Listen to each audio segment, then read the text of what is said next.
Okay, get your clicker ready, please. And the question is, how many boards today have the same EO as they had in 2005? All right, and let's see.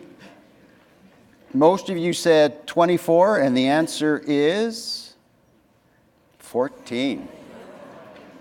Isn't that amazing? And I don't know whether you saw the slide up here earlier that we were flipping the old slides. We talked about succession planning, and I stood on this very stage 10 years ago and said, within 5 to 10 years, up to 60% of the EOs will be gone. And so it's not magic. We can predict it. And on that note, Jack, you mentioned succession planning. I know you do a lot of search and hiring across Canada. Could you talk about the critical aspects of succession planning for the group? All right. Well, I'm not going to run through Succession Planning 101 because I think everybody understands the concept. Part of the challenge, I think, for many membership organizations that are relatively small is that there's not a great deal of bench strength. So, if we went over to Walmart's head office, we could probably have a very robust discussion about strategic planning because there's scores of executives, one can hope, that all are prospective candidates to step into, whether it's the CEO role or other senior roles. You may not have that opportunity because, frankly, you have a relatively small staff. But the value of succession planning, I think, starts with the discussion again, as I said in my opening remarks, what does the future look like? What are those sorts of things that we need to be looking for in terms of competency? Ideally, we'll find that in our EO. Perhaps we need to outsource it to be able to move forward with our strategic plan, consultants or others. Perhaps we can collaborate. So some discussions we've seen occur, I'm not sure that they followed through to fruition with, speaking of operating plans, with some boards, but we all talk about realtor value, value and what can we do in our local communities.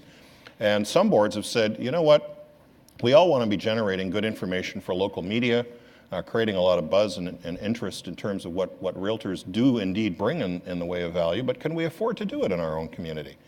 And then the discussion moved to, well, maybe we could talk with some neighboring boards. Maybe there's a freelance journalist or somebody that collectively we can pool resources and that individual can help us, spend a day with each of us, that sort of thing. So thinking about those kinds of issues that are present and indeed are coming down the pike that we're going to have to address in the future are part of succession planning. The other thing I'm going to say about succession planning is that when I have done succession planning and then we come in and do a search, often boards of directors are inclined to want to replicate what they have. And how this plays out in organized real estate is, well, we better find somebody who knows our business, who knows our MLS system, who knows how everything works in organized real estate. And now, wouldn't it be good if they were a realtor? And you might find such a person. But I think it's going to be increasingly important to think about potentially bringing in some new people, some fresh perspectives. There's ample evidence in history of young people being able to step up and assume leadership responsibility and do an exemplary job. And if you need to think no further than the World War II generation and our parents and grandparents and what they were able to do at 18, 19, 20 or whatever in terms of leadership. So there's lots of talent, but it's going to be talent that is going to have enormous opportunity with other organizations. They're better educated, younger people are better educated, indeed even mid-career people are better educated than a generation ago. There are lots of organizations out there, membership organizations. We do a lot of research, so we have the data. For those of you in organized real estate on the realtor side, you'll probably be surprised that it can be this lucrative, but there are associations in this country that are paying their equivalent of an executive officer $500,000 or $750,000 a year. So if you're a superstar in this space, guess what?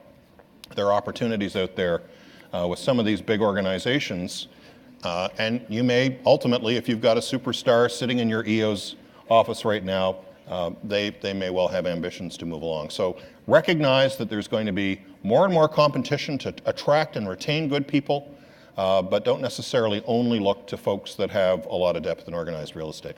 Yeah, one thing I'd like to add to that as well is, and we look across other industries that have gone through some consolidation of sorts, and really that's what's happening in many trade associations, including real estate, is to never waste the opportunity to look for a different model of management. We look at some of the other sectors that have similar issues. They have lots of organizations out there, and alone they don't have the buying power to get the best caliber EOs all the time. So they kind of, or community-wise, they don't have access to them because there's simply not a pool of people in those typically more rural communities that have the skills that you really want in an EO.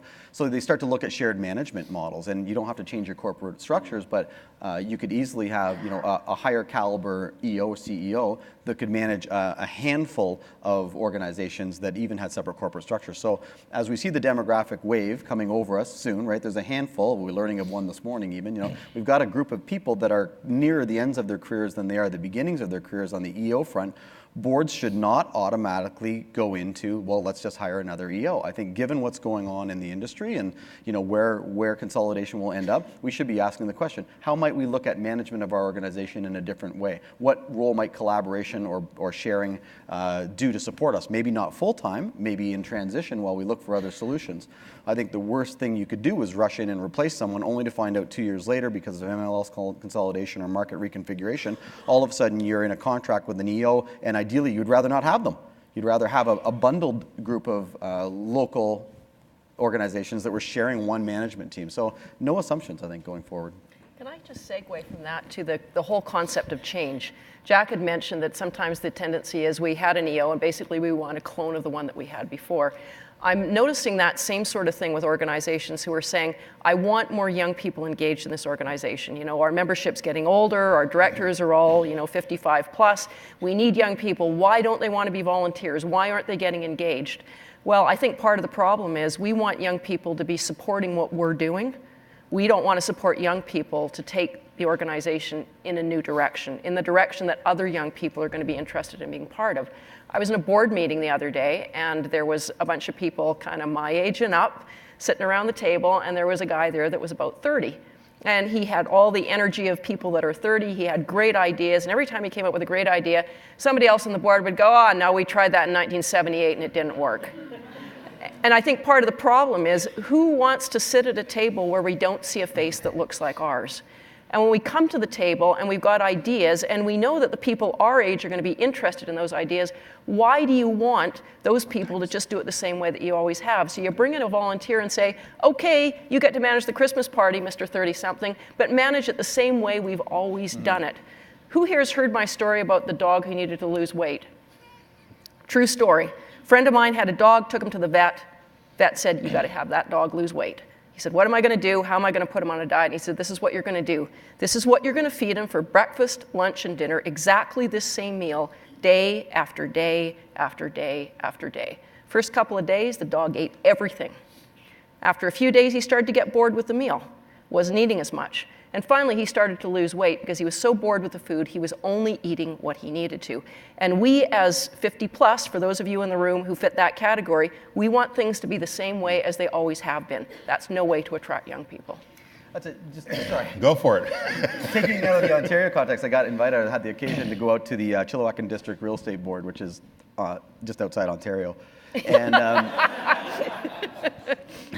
and I was invited in, and I was a brand new group to me, and I went in there, and they've got an EO that's been there for a little while, and he and I together, I think our ages added up to the average, the age of everybody else that was in the room. This is the youngest real estate board I've seen yet. And I don't think there was somebody there was over 35. And the dynamic in that room, we were there for strategic planning, the way they were viewing the world, their industry, their profession, what was going to happen next, how they wanted their association to adapt to the changes was radically different just because they had a different, younger mindset. It had nothing to do with how important this profession was to them or how successful they become, but they were not accepting the old traditions that we've built into our board structure. So encouraging more younger people to get involved, absolutely critical. But once we get them there, because it's hard to get them there, I wouldn't come if I was a young person seeing what I see normally. But once we get them there, let them create, let them co-create, let them evolve and design the next chapter of this thing. Don't constrain their thinking.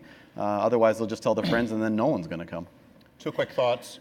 When I look at a lot of nonprofit organizations, you look at a board agenda, And I sure as heck wouldn't want to sit through a couple of hours dealing with that stuff. There's no challenge. It doesn't require any creative thinking. We all work with different not-for-profit organizations, and I can tell you that young people will not hesitate to step up and contribute and give weekends and give time and give their vacation, in some cases, to a cause that they feel is worthwhile. And it doesn't have to only be the heartstrings ones. It can be professional or business related as well.